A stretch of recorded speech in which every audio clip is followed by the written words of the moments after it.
12 days, 12 tree ornaments.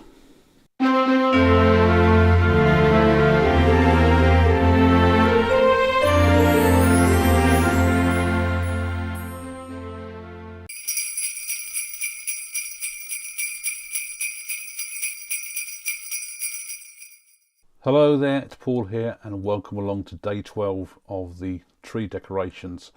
And the very final day is all about, yes, flying saucers.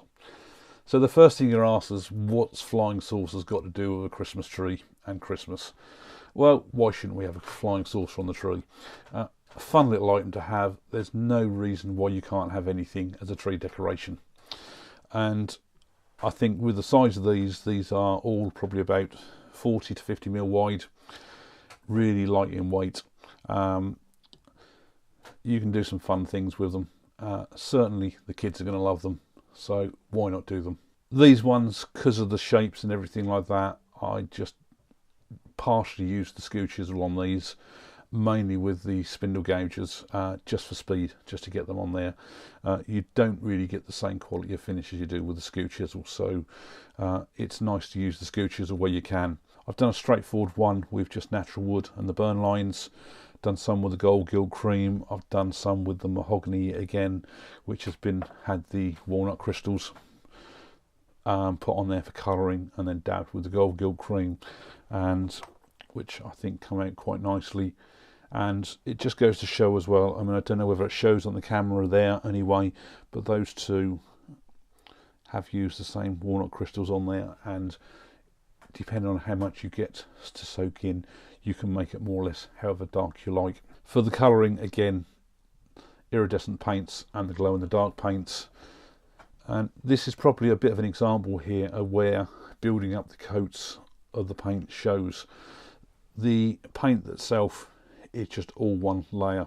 Everything on there has just had one coat of paint, and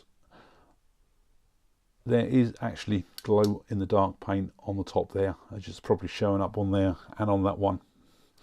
Now, both of these had fairly thick coats of the glow in the dark paint on it, and as you can see on that one, it's almost translucent and you can see everything behind. And it's brilliant for some places because, and it's not visible on the bottom there at all, and at least it will just give that little bit of glow underneath. Great fun project. I just thought something really odd to finish up with for the whole series. I really do hope you've seen the whole series. Because there's been so many things I've covered, I've literally had to grab my phone for all the things I've done so far. The idea for me making all these tree decorations was that I like to take them into work. My colleagues like to buy them. Last year I did it, and the first batch I made, I spent about 3 days making them, took them in, I had a salesman walk in and he just bought the whole lot. And this year I've tried to make sure I've done a lot more planning, create a theme all the way through for the different types of things to make, and to give really my work colleagues more variety.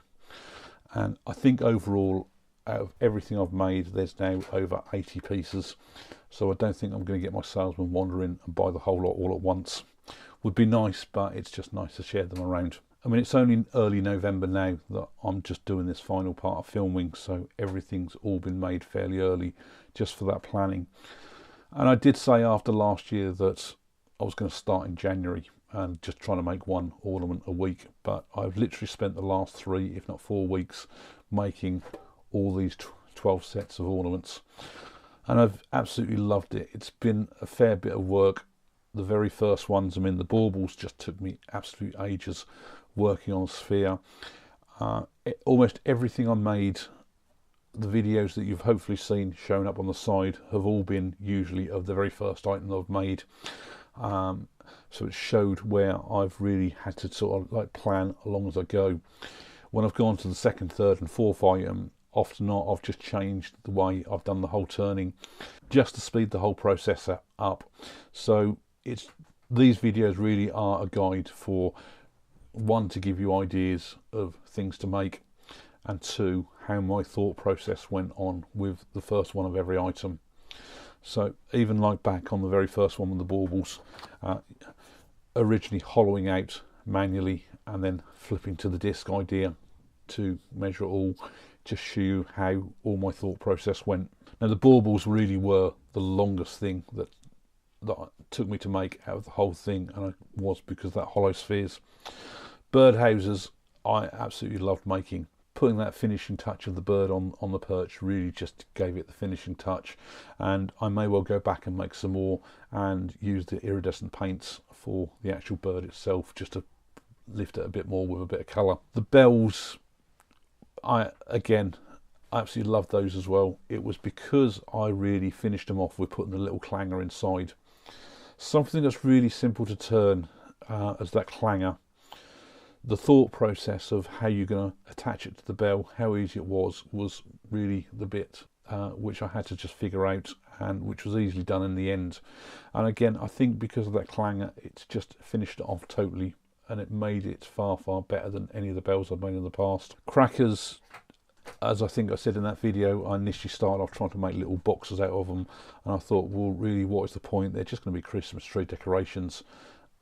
I was struggling with them. I went through 2 or 3, wasted about four hours trying to do those, and that's when I resorted to the basic crackers. So in the end, they were fairly quick and easy to knock out. Snowmen, that was where things really took the turn for making things a lot quicker. I'd been using the skew chisel for a fair bit then.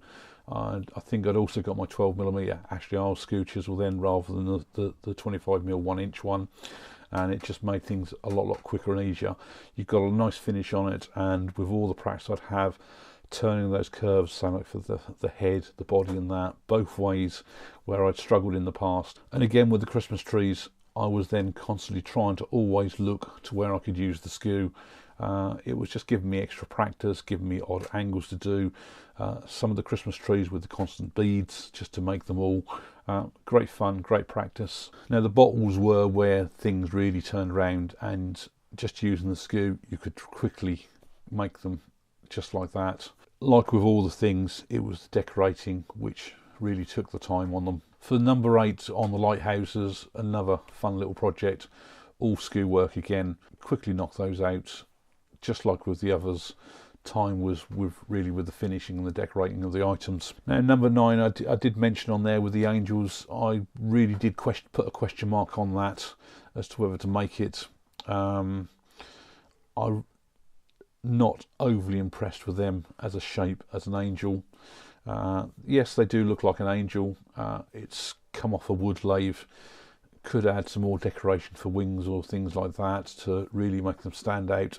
If you're only out there to make one just for your own tree and stuff like that, then yeah, you can spend an extra few hours doing that finishing process. But it was really nice to do the off-center turning on there, and again with the skew chisel as well. 10, the light bulbs, just like with the bottles, quick and easy to turn out. As I was saying with the first half of the batch I did, where I was leaving it all as natural wood and just using the gilt cream for the threaded end, I turned them on the lathe one way, and then when I did the painting with the colouring, stuff like that, I had to then turn them on the other way to keep them on the lathe with the tenon. So again, it's a thought process as you go through making all these things, and it's just making that very first one as where you then pick all the little details that you've got to do. The acorns, after doing the birdhouses, they were quick and easy. You didn't have to be so accurate with your wall thickness or anything like that. Just nice to get them down fairly quickly, and the important thing was getting that weight off. And finally, the UFOs. As I said, fun little project. Just think it just adds some bit of fun off just for Christmas, and I'm sure a lot of people will see the fun side of those. So I really hope you've enjoyed the series. If you haven't been making things already, I really just hope that this inspires you to go out there, even if it's just to make the one snowman, the one bottle or something as an ornament to go on your tree, or even as a standalone ornament. And who knows, maybe you might just choose the flying saucer as your one item to make. Thanks a lot for watching. I really do hope you've watched all 12 videos. This one will have been the longest one because I've just gone through really everything what the whole series has been about. So thanks a lot for watching.